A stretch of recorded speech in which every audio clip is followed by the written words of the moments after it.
ద్వితీయోపదేశకాండము 28:8 నీవు చేయు ప్రయత్నములన్నింటిలోనూ నీకు దీవెన కలుగునట్లు యెహోవా ఆజ్ఞాపించును. మనం అనేక ప్రయత్నాలు చేస్తూ ఉంటాం. ఆ ప్రయత్నాల్లో మనం ఫలించాలని ఆశపడతాం. కానీ అవి ఫలించాలంటే దేవుడు కూడా ఆజ్ఞాపించాలి. కొందరు ప్రయత్నాలు విఫలమవుతున్నాయి, ఫలించట్లేదు. నిరుత్సాహపడకండి, నిరీక్షణ కలిగి ప్రార్థన చేయండి. ఏ ప్రయత్నం చేయబోతున్నారు?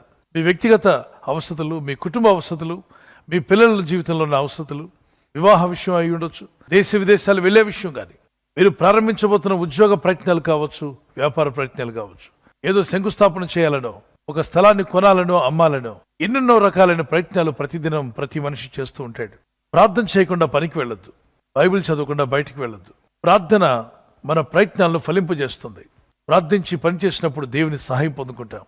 ఎలియాజరు అయినటువంటి పనివాడు అబ్రహాము కుమారుని ఇస్సాకు యొక్క వివాహ సంబంధం చూడడానికి బయలుదేరిన ఎలియాజరు, ప్రభా నా ప్రయత్నం ఫలింపజేయవా అని ప్రార్థన చేసుకుని వెళ్తాడు.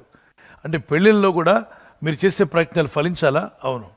యవన కుమారులు, యవన కుమార్తెలు ప్రార్థన చేయండి. పెళ్లి కుదిరించడానికి వెళ్ళేవారు ప్రార్థన చేయండి. పిల్లల తల్లిదండ్రులు కూడా ప్రార్థించండి. ప్రభా మేము చేసే ప్రయత్నం ఫలింపచేయండి. మా కుమారుడికి సరైనటువంటి భక్తి కలిగిన కుమార్తెతో వివాహం జరగాలి, మా కుమార్తెకు సరైన భయభక్తి కలిగిన కుమార్తెతో వివాహం జరగాలి అని ప్రార్థన చేయండి. మరి పెళ్లి కానటువంటి యవన తమ్ముడు, యవన చెల్లి ప్రార్థించు, ప్రభా నా జీవితంలో సరైన భాగస్వామిని ఇమ్మని ప్రార్థించండి. మీ ప్రార్థన దేవుడు వింటాడు. థామస్ ఆల్వా ఎడిసన్ ఈ బల్బు కనిపెట్టిన వ్యక్తి. అతను బైబిల్ బాగా చదివేవాడు. బైబిల్ నా బ్రతుకును వెలిగించింది, నేను బల్బును వెలిగించానని చెప్పిన వ్యక్తి. అతను చేసే ప్రతి ప్రయత్నానికి ముందు ప్రార్థించేవాడు. ఒక వ్యక్తి బైబిల్ చదివి ప్రార్థించి ప్రయత్నం చేయగా ఆ ప్రయత్నాన్ని ఫలింపజేశాడు దేవుడు. ఆ ప్రయత్న ఫలమే నేడు ప్రపంచమంతా లైట్లు వెలిగిపోతూ ఉన్నాయి. థామస్ ఆల్వా ఎడిసన్ ప్రతిరోజు బైబిల్ చదివేవాడు. అలాగే రైట్ బ్రదర్స్ మీరు చూస్తే వారి తండ్రి గారు కూడా ప్రార్థించేవాడు. ప్రార్థన కుటుంబం నుండి వచ్చిన రైట్ బ్రదర్స్ చక్కగా ఫ్లైట్ కనిపెట్టారు. అనేకమైన వస్తువులు ప్రింట్ అవుతున్నాయంటే ప్రింటింగ్ ప్రెస్ కనిపెట్టిన వ్యక్తి ప్రార్థనా కుటుంబం నుండి వచ్చిన వ్యక్తి. ప్రార్థించి ప్రయత్నించగా ఫలించిన వ్యక్తి జాన్ గుటెన్బర్గ్. అందులో మొట్టమొదటిగా ప్రింట్ చేసిన పుస్తకం పరిశుద్ధ గ్రంథమైన బైబిల్. నేడు ప్రపంచంలో అనేకమైన ఆధునికమైన వస్తువులు వాడుతున్నాం. వీటన్నిటి వెనక ఏముందో తెలుసా? ప్రార్థన ప్రయత్నం యొక్క ఫలం. ప్రార్థించి ప్రయత్నించగా ప్రభు తన జ్ఞానాన్ని, కృపను అనుగ్రహించగా అనేక వస్తువులు కనిపెట్టబడ్డాయి.